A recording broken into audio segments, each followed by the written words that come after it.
داستان اساسینز کرید از اونجایی شروع میشه که یه پسری به اسم دزموند مایلز توسط شرکت عجیبی به اسم ابسترگو دزدیده میشه.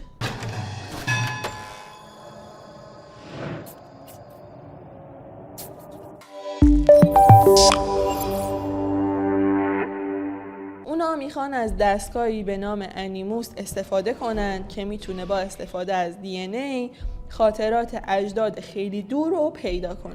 دزموند رو میذارن توی دستگاه، میفرستن به زمان یکی از اجدادش، التایر ابن احد، که توی سال 1191 و زمان سومین جنگ صلیبی توی سرزمین مقدس زندگی میکرده.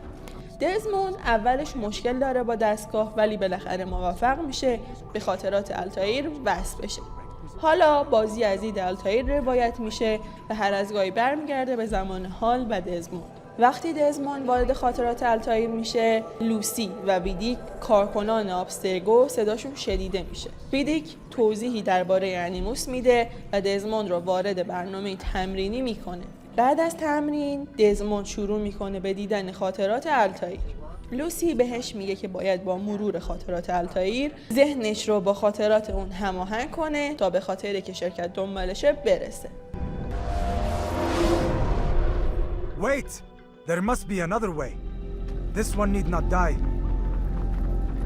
اولین خاطره که از التایر میبینیم زمانی هستش که سعی میکنه یک شی باستانی به نام پیس آف ادن رو از معبد سلیمان بگیره. اون با کمک مالک و برادرش این کار رو میکنه، ولی روبرت دسابل استاد اعظم تمپلارها جلوشون رو میگیره. توی این ماجرا التایر 3 قانون اساسی اساسین ها رو زیر پا میذاره و سعی میکنه روبرت رو بکشه، ولی خب شکست میخوره. بعد از این ماجرا برادر مالک کشته میشه و دست چپ مالک هم قطع میشه. وقتی التایر برمیگرده به قلعه اساسین ها توی مسیاف، مالک که زنده مونده با اون چه باستانی برمیگرده و التایر رو به خاطر تکبر و سرکشیش محکوم میکنه. بعد از دفاع سخت اساسین ها در برابر حمله تمپلارها، المعلم رهبر اساسین ها التایر رو به درجه مبتدی تنزل میده و یه فرصت دیگه بهش میده تا دوباره شروع کنه. The worst of all your betrayals. Never compromise the Brotherhood. Its meaning should be obvious. Your actions must never bring harm upon us, direct or indirect. Yet your selfish act beneath Jerusalem placed us all in danger. Worse still, you brought the enemy to our home. Every man we've lost today was lost because of you. I am sorry. Truly I am. But I cannot abide a traitor. I am not a traitor. Your actions indicate peace be upon you. المعلم به التایر دستور میده که 9 شخصیت کلیدی رو توی اورشلیم، عکا و دمشق بکشه تا صلح بین صلیبی ها و مسلمان ها برگرده. هر کدوم از این اهداف بر اساس شخصیت های واقعی جنگ صلیبی سوم ساخته شده.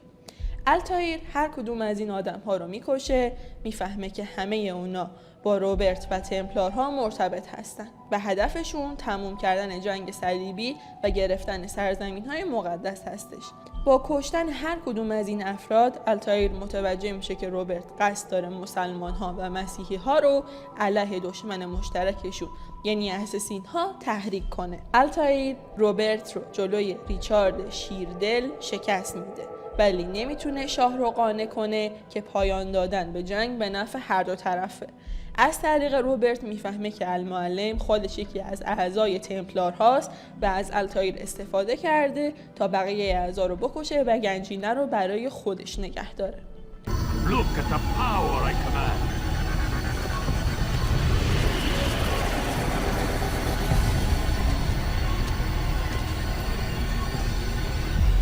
التایر سریع برمیگرده به مسیاف تا با المعلم روبرو بشه. اون میفهمه که تکیه‌ای از ادن که التایر با کشتن یکی از اهداف به دست آورده قدرت ساخت تصاویر خیالی رو داره. المعلم از این شی برای شستشوی ذهن بشریت استفاده میکنه تا به جنگ و ستیز پایان بده.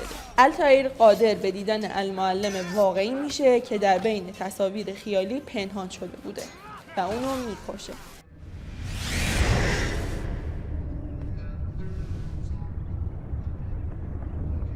Impossible. The student does not defeat the teacher. الشيء واقع مطلق بل كل ممكن. So it seems. You have won then. Go and claim your prize. You held fire in your hand, old man. It should have been destroyed. Destroy the only thing capable of ending the Crusades and creating true peace? وقتی التایر تکه‌ای از ادن رو به دست میاره، این شی فعال میشه و نقشه ای از جهان رو به همراه مکانهای دیگه تکه تکه نشون میده. For in much wisdom is much grief. And he that increaseth knowledge increaseth sorrow. Destroy it! Destroy it as you said you would. I can't. Yes, you can, Altair. But you won't.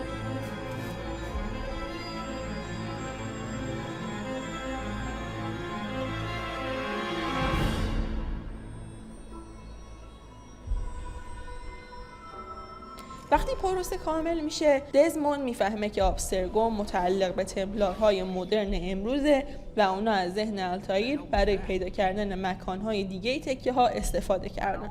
بعداً میفهمه که اساسین های امروزی هم قصد نجاتش رو داشتن ولی موفق نشدن. قرار بود دزموند کشته بشه ولی یکی از دانشمندان آبسترگو به اسم لوسی استیلمن اونو نجات میده و به مکانی امن میبره. لوسی به دزموند نشون میده که خودش هم جزو اساسین هاست. با اینکه دزموند توی آزمایشگاه آبسترگو گیر افتاده، تجربیاتش از ورود به دستگاه انیموس قدرت‌های التایر رو بهش منتقل میکنه.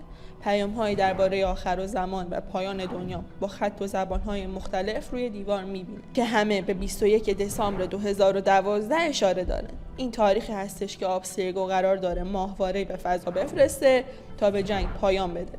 این همون روشی هست که التایر باهاش کل شهر مسیاف رو هیپنوتیزم کرد. Looks like... is that blood? The hell were they keeping here before me? And what happened to him? What does it mean, I wonder? بازی با سردرگمی دزموند درباره تمام این عبارت‌ها و متن‌هایی که دیده تموم میشه و در واقع همه اینها توسط سابجکت 16 با خون خودش نوشته شده. خب بچه‌ها، ممنونم که تا اینجا همراه ما بودید. امیدوارم که از این سری داستان اساسینز کرید خوشتون اومده باشه. ما قراره که داستان تمام سری اساسینز کرید که تا الان بوده رو بیایم براتون تعریف کنیم و در موردش صحبت کنیم. لایک و کامنت و سابسکرایب یادتون نره و حتما این ویدیو رو برای دوستاتون بفرستید. ممنونم ازتون و فعلا.